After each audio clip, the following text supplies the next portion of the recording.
살 길이 보인다. 공든탑이 무너져야 살 길이 보인다는 제목으로 은혜를 나누고 하겠습니다. 오늘부터 한국 시리즈가 시작됩니다. 오늘도 야구 이야기로 시작됩니다. 네, 지난 설교 때 예언한 대로요. 하나는 진짜 떨어졌습니다. 그렇죠. 두산과 SK 두 팀이 오늘부터 경기를 펼치는데요. 사실은 뭐 하나가 떨어지고 남의 집 전체가 크게 관심이 없었는데요. 청년들이 이거 핑계대는 거죠. 청년들이 워낙 야구를 좋아해서 가끔 경기를 보게 되면 또 흥미진진해서 빠져들게 된다는 것입니다. 이처럼 스포츠는요, 우리를 빠져들게 하는 힘이 있다는 것이죠. 그 스포츠의 묘미 무엇입니까? 야구를 치자면요, 9회 말 투아웃에 경기 종료를 앞두고요, 지고 있는 상황에서 홈런 한 방으로 경기를 뒤집어서 끝내버리는 그 짜릿함, 바로 역전입니다. 사람들은 역전에 열광합니다. 축구도 마찬가지죠. 전반에는 패스도 못하고 보이지도 않고 이상한 똥볼만 날리다가 후반에 결정적인 골을 넣는 선수들, 우리는 그런 선수에게 열광합니다. 스포츠는 전반에 아무리 뒤지고 있어도요, 후반에 역전할 수 있습니다. 그래서 끝날 때까지 기대와 긴장을 놓치지 않는다는 것이죠. 재밌는 것은요, 우리 인생에도 전반과 후반이 있다는 것입니다. 여기 계신 누군가는요, 한창 전반전을 뛰고 있을 수 있습니다. 또 다른 누군가는 이제 막 후반전이 시작됐을 수도 있습니다. 인생이라는 경기 안에서 우리 모두 다른 삶을 살아갑니다. 그러나 모두 같은 이야기를 합니다. 인생이 참 힘들다. 사랑하는 여러분, 인생이 쉽지 않죠. 제가 어른들 앞에서 인생을 이야기하는 것도 그렇지만 인생이 쉽지 않은 것 같습니다. 이유가 무엇입니까? 후반이 되고요, 전반이 끝나고 후반이 되었지만 역전이 힘들다는 것입니다. 열심히 노력하고 고생하며 살아왔지만 삶이 나아지지 않습니다. 조금만 버티면 더 나아질 거야 생각했지만 여전히 아프고 힘든 인생입니다. 길이 보이지 않습니다. 역전하기가 쉽지 않습니다. 여전한 인생입니다. 그러나 우리 인생에요, 역전이 일어납니다. 예수님이 찾아오십니다. 여전한 인생을, 고통 가운데 여전히 헤매고 있는 인생을 역전하는 인생으로 변화시킵니다. 어둠과 사망에 있던 우리를 빛과 생명으로 옮겨주십니다. 죄로 인해서 죽어 마땅한 우리를 사랑으로 안으시고 자녀 삼아주십니다. 그리고 방황하는 우리에게, 어디로 가야 할지 알지 못한 우리에게 길이 되어주십니다. 그래서 기독교는요, 역전의 종교입니다. 예수 믿고 나중된 자가 먼저 되는 기적이 우리 삶에 일어납니다. 대박 인생의 지름길, 로또가 아니에요. 비트코인이 아닙니다. 바로 예수 그리스도입니다. 오직 십자가입니다. 그 예수님이 오늘 역전하는 인생에 대해서 이야기하십니다. 어떠한 희망도 없이 여전히 고통받는 인생을 찾아가세요. 그리고 그들에게 이전과는 다른 삶을 허락하십니다. 역전이 일어납니다.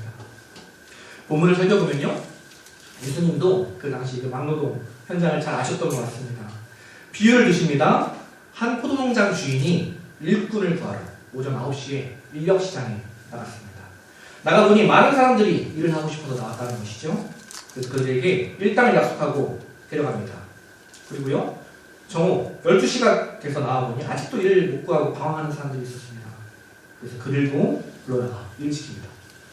오후 3시에 또 나와보면 여전히 취업하지 못한 아픈 가운데 있는 사람들이 있습니다.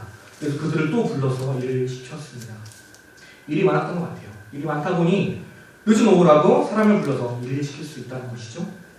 그런데요, 여기까지는 괜찮은데 이해가지 않는 일을 이제 농장 주인이 하기 시작한다는 것이죠. 오후 5시에 1시간 뒤면 마감하는 오후 5시에 다시 나갔다는 것입니다. 그런데요, 그 시간까지 일자리를 구하지 못한 사람들이 있었다는 것입니다. 오늘 6절을 보면요, 제11시 오후 5시에도 나가보니 서 있는 사람들이 또 있는지라 이르되 너희는 어찌하여 종일토록 놀고 여기 서 있느냐? 아니 왜 일하지 않고 여기 아직까지 있느냐? 주인이 예수님께서 질문하시는 거죠. 그랬더니 우리를 품꾼으로 쓰는 이가 없습니다. 아무도 우리를 불러주지 않습니다. 하소연하는 거죠. 이 말을 들은 주인이 말합니다. 너희도 포도원에 들어가라. 오후 5시입니다. 일을 마칠 시간이 다 되어가는데 굳이 불러서 일을 하게 합니다. 아마 왔다 갔다 하면 뭐 1시간도 채 일을 못했을 것 같아요. 아쉽지만 오늘은 일찍 들어가라, 내일 보자, 잘 모르겠다 이렇게 할 법도 한데요. 그 1시간, 아니 1시간도 못한 그 짧은 시간을 위해서 부른다는 것이죠. 거기에 더 이상한 행동을 하기 시작합니다. 일당을 줍니다. 90절을 보면요, 제11시에 온 자들이 와서 한 데나리온씩 받고는 먼저 온 자들이 와서 더 받을 줄 알았더니 그들도 한 데나리온씩 받는지라. 일당을 주는데요, 농장 주인이 오후 5시에 온 사람에게, 오후 5시에 온 사람, 그리고 오전 9시에 온 사람이나 모두 동일한 일당을 주는 것입니다. 여러분, 이게 말씀이니까 뭐 그렇거나가 아니라 잘 생각해보세요. 좀 불합리해 보이지 않습니까? 9시에 온 사람은 더 많은 일을 했는데 왜 동일한 임금을 받습니까? 생각해보면 애초에 오후 5시에 사람들을 고용한다는 것도 사실 이해가 가지 않습니다. 일찍 와서 일을 하는 사람들이 불평하는 것, 어찌 보면요 너무나 당연하게 보인다는 것이죠. 아니나 다를까 한 사람이 불평하기 시작합니다. 용기가 좀 있었던 것 같습니다. 아마도 제일 일찍 9시에 와서 일을 했던 사람 같습니다. 근데 그 사람에게 뭐라고 하나요? 이제 주인이 얘기하는 거죠. 내가 내 것으로 내 마음대로 하는데 너가 무슨 말을 할 게 있느냐? 너가 악하니까 악하게 보느냐? 나는 악하지 않다. 나는 선하고 공평한 주인이다. 내가 내 것을 가지고 원하는 대로 하는 것이다. 마지막으로 이런 선언으로 마무리됩니다. 16절이죠? 이건 핵심 구절입니다. 이와 같이 나중된 자로서 먼저 되고 먼저 된 자로서 나중 되리라. 재밌는 이야기입니다. 내용을 조금 요약하자면요, 핵심은 이것이죠.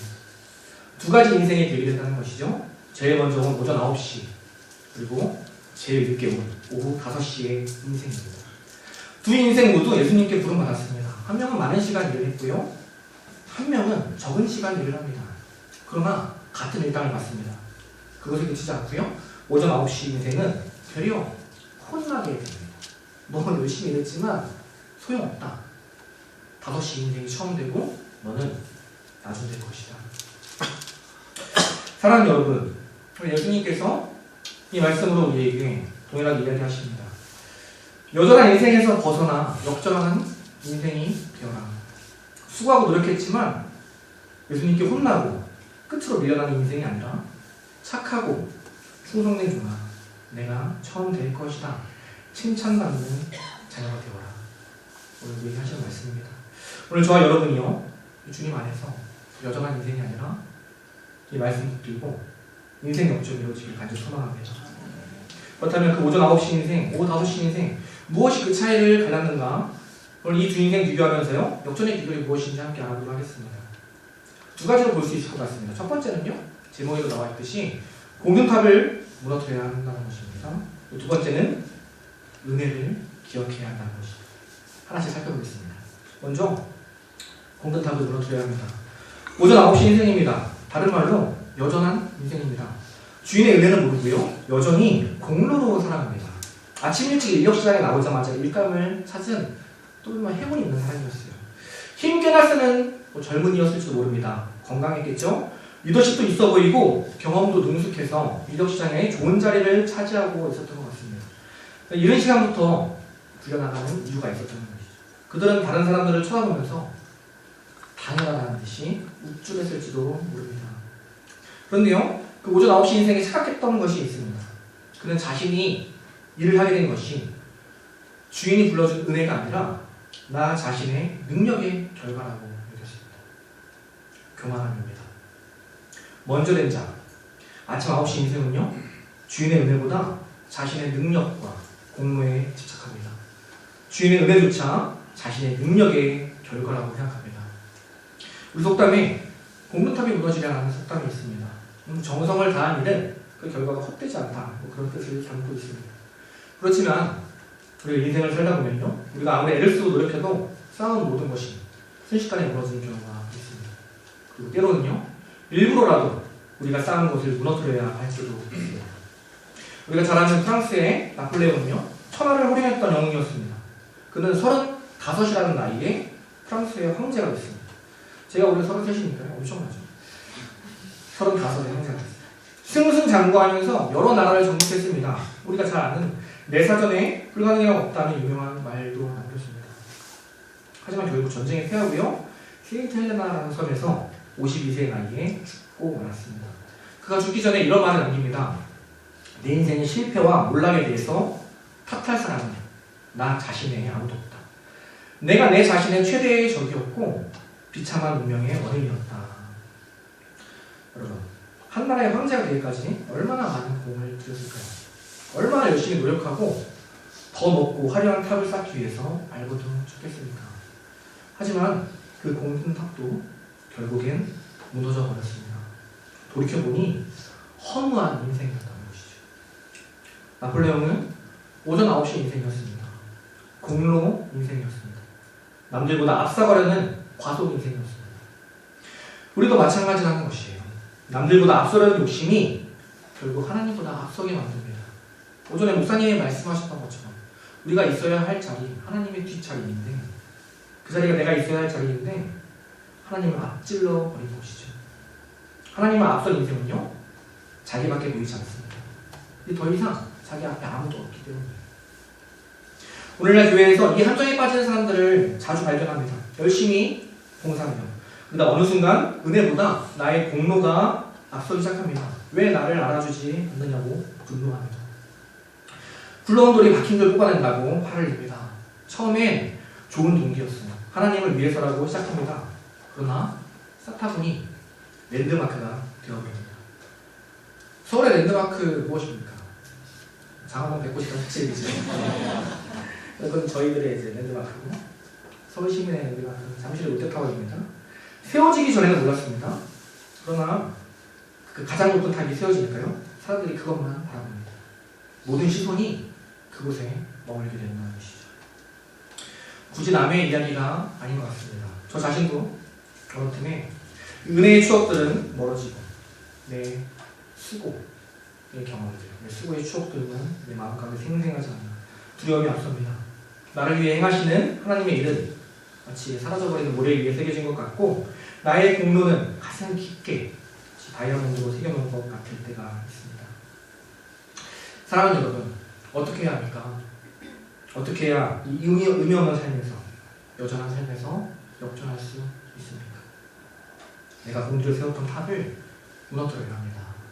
내 수고, 나의 노력, 내가 그동안 들였던 시간들, 나의 욕심, 어쩌면 나의 전부를 무너뜨려야 합니다.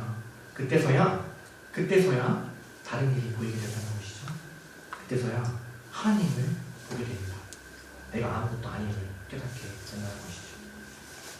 제가 청년 때 일입니다. 청년 때요, 20대 거의 10년을 찬양팀에서 봉사를 했습니다. 제가 거쳐갔던 많은 포지션이 있습니다. 처음에는요, 이제 막내로 들어갔기 때문에 어떤 포지션을 갖지 않았습니다. 저희는 툴수라고 불렀는데, 그러니까 사실 가장 중요한 일인데, 우리가 장비라고 생각하는 선을 감고 청소하고 주변을 정리하는 그런 일이었습니다.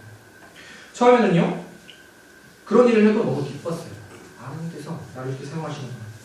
기쁨으로 주를 감았습니다. 기쁨으로 청소를 했습니다.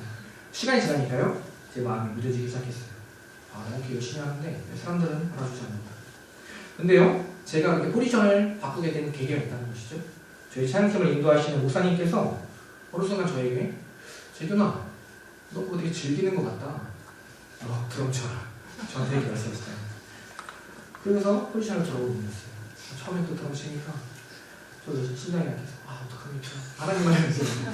열심히 했는데 시간이 아니죠. 지나니까 익숙해지고 기도 없이 저희 공로로 드럼을 치는 저희 모습을 발견했다는 것입니다. 재밌게요. 목사님이 항상 그 모습을 발견하고 말씀하시다는 거예요. 재균아, 너 요즘 드럼 즐기는 것 같다. 너 쉬워해라.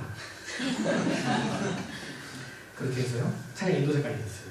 제가 어떠한 실력과 은혜가 있어서가 아니라 그런 과정을 거쳐서 찬양 인도자까지 하게 됐습니다. 왜 그렇게 말씀하셨을까요? 이렇게 멀티플레이로 쓰려고 하셨을까요? 아니죠. 공든탑 무너뜨려라, 깊은 뜻이 있었다는 것입니다. 제가 거쳐갔던 그 자리 중에 제가 가장 즐겼던 자리는 드럼입니다. 저는 드럼을 굉장히 잘 쳤어요. 그리고 굉장히 신나게 쳤습니다. 그런 저를 이제는 알아요. 그래서 저는 우리 교회에 와서요, 어떤 일이 있어도 웬만하면 드럼이 앉지 않습니다. 제가 그것으로 공로 삼을 것을 너무 잘 알기 때문입니다. 우리는요 끊임없이 공로를 쌓고 그것으로 대접을 받으려고 합니다. 이 모든 것을 깨뜨릴 수 있는 것은요 어떤 우리 결단과 다짐이 아니에요. 오직 예수 그리스도, 바로 십자가라는 것이죠. 우리는 오늘 본문의 내용, 이 9시 인생 참 불공평하다 생각이 듭니다. 오전 9시 인생이 주인에게 불평한 이유가 무엇입니까? 내가 한 일에 맞게 합당하고 공평한 대우를 해달라는 것이에요. 근데 여러분, 진짜 공평한 것이 무엇입니까? 진짜 공평하려면 모두가 선택받지 않아야 합니다. 모두가 일하지 않아야 공평한 거예요. 누군 일하고 누군 일하지 않는다. 공평하지 않은 것이죠. 다른 말로 하면 무엇입니까? 하나님 앞에서 진정한 공평은 우리 모두가 지옥에 가는 것입니다. 9시 인생에 일할 수 있는 근거가 무엇인가요? 어떠한 자격과 노력과 열심인가요? 아닙니다. 주인의 선택입니다. 우리의 힘으로는 구원을 이룰 수 없습니다. 성경에는요, 율법 하나만 지키지 않아도 우리는 죄인이라고 말합니다. 이 세상에 흉흉한 범죄들이 많이 일어납니다. 그들을 보며 우리 손가락질하고 나는 그렇지 않으면 감사합니다.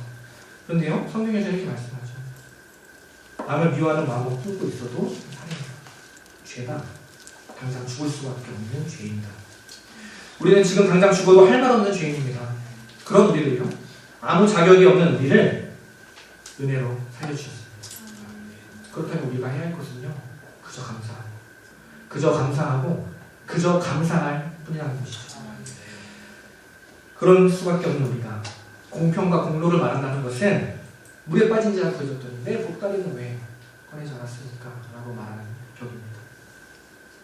지금까지 힘들게 쌓은 우리의 공든탑 무너뜨린다는 것은요, 쉽지 않을 것입니다.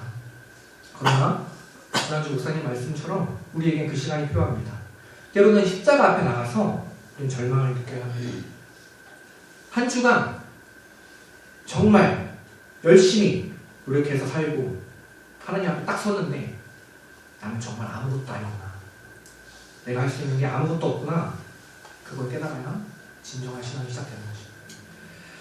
사랑하는 여러분, 우리의 공든탑은 무엇입니까? 전도사라는 직분인가요? 신앙의 연차입니까? 내가 선택한 것이 아닌 모태신앙이라는 타이틀입니까? 아니면 썩어 없어질 세상의 것들입니까? 이 시간 우리의 삶을 돌아보기 원합니다. 그리고 증명하기 원합니다. 내가 쌓은 랜드마크, 내 자신감의 근원이 하나님 앞에서 아무것도 아니라는 것, 아무 의미도 없다는 것을 깨닫는 내가 오늘 우리에게 임하게 소망합니다. 두 번째로 우리에게 필요한 것은 그 은혜를 기억하라는 것입니다. 모든 원인을 내가 아니라 예수님께 돌려야 한다는 것입니다. 오후 5시 인생은 어떤 인생입니까? 절망의 자리에 있었지만 단 하나, 은혜를 기억해서 역전하는 인생이었습니다. 능력 있고 재주 있고 힘쓰게 생긴 사람들은 아침 9시에 다 데려갔다는 것이죠. 요즘 세상도 그렇다는 것입니다. 학벌 있고 외모가 뛰어나고 배경 좋고 집안이 좋은 사람들은 모든 것을 차지합니다. 그런 사람들은 일찍부터 모든 것을 가지죠. 심지어 5살이 되기 전에 수억의 돈을 이미 가진 아이들도 있습니다. 하지만 남은 사람들은요, 힘도 없고 재주도 없고 능력도 배경도 없는 사람들입니다. 그나마 다행히 노력해서 능력을 인정받아 뽑혀가는 사람들, 그런 사람은요 아마도 오후 12시의 사람들일 것입니다. 하지만 끝까지 남은 사람들은 아무도 데려가지 않는 사람들이죠. 힘없고 재주없고 무능력한 사람들. 인생에서 우리는 너무나 많이 이 오후 5시를 겪으며 살아갑니다. 어려서부터 질병과 장애로 대학 입시는커녕 일상적인 생활과 친구 관계를 맺지 못하는 아이들, 오후 5시의 인생입니다. 자녀를 키우고 남편을 뒷바라지 하느라 자기를 죽이고 부모님 모시느라 숨 죽여 울어야 했던 우리 어머니들, 오후 5시의 인생입니다.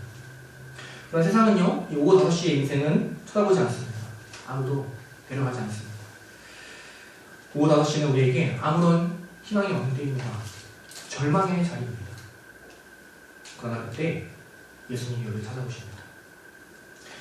우리가 잘 아는 베드로, 예수님을 처음 만날 때가 언제입니까? 갈릴리 바닷가에서 밤새도록 그물을 던졌지만 물고기 한 마리 잡을 수 없었을 때, 그때가 베드로에게는요 오후 5시였습니다. 아무런 희망이 없던 그때에 베드로는 인생의 대역전을 경험합니다. 예수님이 만나셨던 눈먼 자들, 귀신 들린 자들, 문둥병자들, 다리 저는 자들, 세리들, 죄인들 모두 오후 5시를 살아갔던 자들입니다. 이들 모두 아무런 희망이 없는 인생이었어요. 하지만 예수님은요, 그 오후 5시에 그들을 만나주셨습니다. 생수의 기쁨에 넘치게 하시고 병을 고치시고 영원한 안식에 이르게 하십니다. 여전히 절망과 패배가 가득했던 오후 5시 인생에 대역전이 일어납니다. 이것이 하나님의 은혜입니다. 이것이 복음입니다. 하나님은 우리에게 너 무슨 능력이 있느냐? 너 전공이 뭐냐? 어떤 기술 가지고 있냐? 무엇을 배우느냐 묻지 않으십니다. 그냥 너희도 포도원에 들어가라. 은혜를 베풀어 주십니다.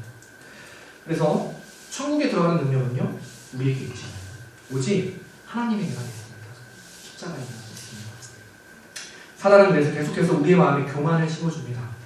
내가 그것의 원인이 되고 싶다. 그래서 업적과 성과와 공로에 우리가 얘기합니다. 얼마 전에 중국에서요, 마카오와 홍콩을 잇는 세계 최장 해양대교가 건설되었습니다. 엄청난 돈이 들었다고 합니다.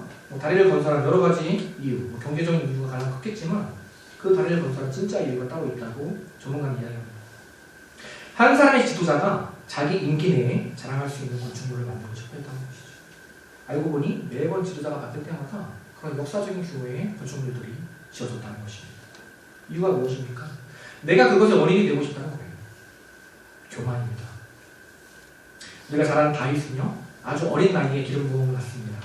바로 왕이 되면 참 좋을 텐데 그렇지 않아요. 그 이후에 그의 삶은 역전없는 여전히 고난 가운데 있는 삶입니다. 절망의 자리를 맴돕니다.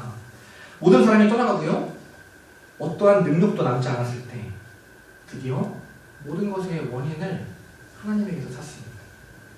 은혜의 사람이 된 것이에요. 그게 하나님의 마지막 훈련이었습니다.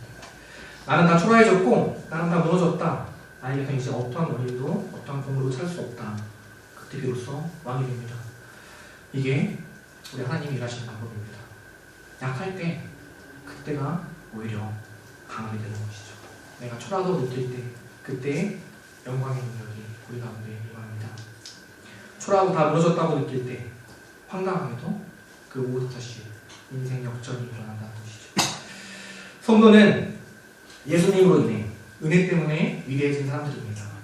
하나님이 우리의 죄악으로 분노하시더라도 당장 죽이고 싶으시더라도 예수님으로 인해 그분이 지불하신 십자가로 인해 우리를 사랑하십니다. 그래서 진노받아 마땅한 우리가 아침마다 새롭고 늘 새로운 은혜를 받으며 살아갈 수 있는 것입니다. 이 사실을 기억할 때 우리는 억지 신앙이 아니라 진짜 가슴 밑바닥에서 나오는 감사로 진짜 신앙 시작할 수 있을 것입니다.